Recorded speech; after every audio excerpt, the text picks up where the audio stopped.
Hey, everyone. Anthony Fantano here, internet's busiest music nerd. Hope you are doing good today. I'm going to be talking about, ranting about, altering your album, patching your album, adding on to your record after the fact. The new age of music consumption, streaming, has led to some interesting changes in the music industry that were not previously possible in the age of physical media, where people were predominantly consuming the music that they listened to on a cassette, on a CD, or on a vinyl record. These days, as you are listening through your favorite albums on Apple Music, on Spotify, whatever the platform may be, yes, it is massively convenient and amazing. I love it myself, that I can listen to basically anything.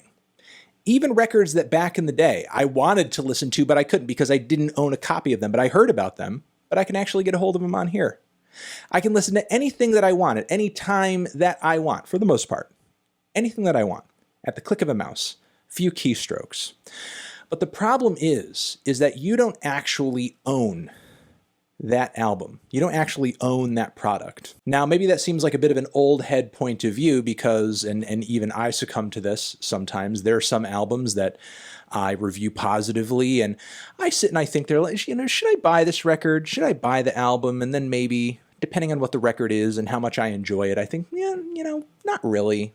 Maybe it's not that much of a priority. I can just listen to it anytime I want on here as long as I have an internet connection, and I'm most likely going to have an internet connection for as long as I can think, so I don't see any reason to go out and buy it because I can just stream it at my leisure. Why does it need to be around here gathering dust if I can just listen to it online? It's so much more convenient. It's easy. But what we're slowly starting to learn is that because you don't own that piece of media physically, and it only exists in the cloud on a streaming platform, now and forever, that piece of media that you may enjoy as is, that you think doesn't need any changes, it is now subject to change.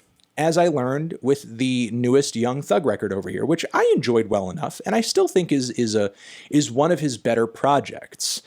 But as I went back to it, just as I was uploading my already complete review of the record, Young Thug had changed severely one of my favorite tracks on the project, the third song on the album, Ecstasy, which now, of all people, features Mr. Machine Gun Kelly, which is the last feature I would have ever wanted to hear on this track. I mean, truly and honestly, I didn't want to hear any features on this track. I think it's kind of a breath of fresh air in this very feature-ridden album that we have a song where it's a great banger, it's just Thugger, it's high energy, and he kills the song completely on his own. It does not need anything else. But we all of a sudden have Machine Gun Kelly on here out of the blue. And hey, you know what? Maybe it was a case of the album had a hard release date.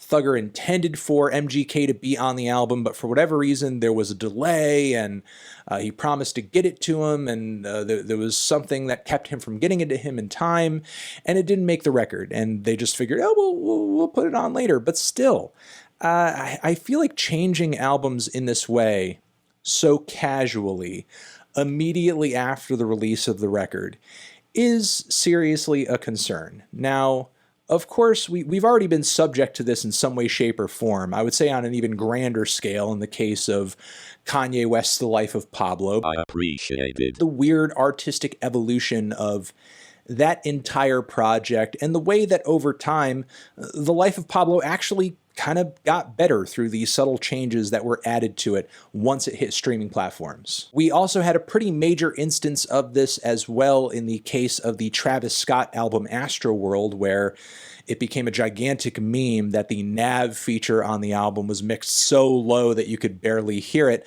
Nav becoming the butt of the joke once again. And lo and behold, after there was a ton of jokes about it online, Travis actually had Nav's vocal mixing on that track changed, so it was no longer super low. So I guess if it's to fix a blatant mistake, or if it's a part of a large ongoing artistic concept, I don't so much mind the alteration of albums on streaming platforms like these, but I'm sort of worried about what happened right here so subtly with the song Ecstasy, just adding one single feature on a much larger hour-long album.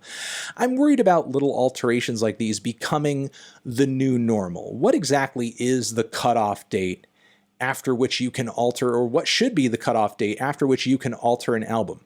Are we essentially going to be living in a time where our favorite records that we maybe haven't listened to in months, we go back to them and all of a sudden there's 3 features or there's a new mix on it that just wasn't there before for whatever reason? Because in my view, that really ruins and cheapens the experience of the album release. It's no longer a singular event, and the experience that you had with the album, the record that you knew, the songs that you loved, are no longer those songs anymore, because they're just changing at the wishes of the artist, as well-intentioned as they may be, or maybe even at the wish of the record label in order to expand their profits. Because there's some horrible ways I think this could be employed going forward by labels who are looking to push new artists, that they want to sell records. You could go back to an album that you thought was hot a few months ago, or maybe a record that over time has become a modern classic, and all of a sudden some artist or some rapper or somebody who the label all of a sudden wants to be the next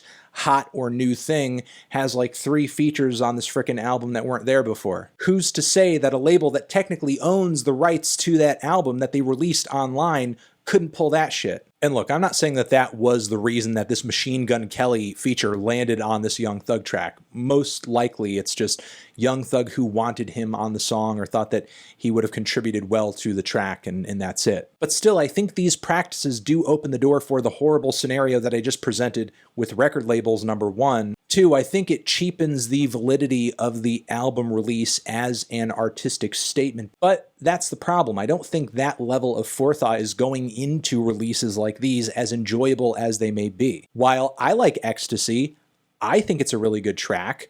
Changing the song in the way that Young Thug did a few days later after its release, to me says maybe he doesn't really think much more of the song other than that, well, it's a banger that I think might have done hotter or was just a bit more fun if I just added this dude to it at some point. There's most likely more I could say about this, but as is, this is not really a trend I am thinking is pointing to good things right now. I hope we don't see a lot of this sort of thing going forward, because it does have potentially far-reaching and very negative implications for the familiarity that audience members establish with albums, the way we enjoy the albums and songs that we listen to. I think I'm going to leave it there. Make sure to leave your thoughts down in the comments on this whole situation. The prospect of patching albums after they had been released. Young Thug, So Much Fun, version 1.1 Machine Gun Kelly patch. That's all that I feel I have to say about this one. You guys are the best, the best, the best. Over here next to my head is another video that you can check out. Hit that up, or the link to subscribe to the channel.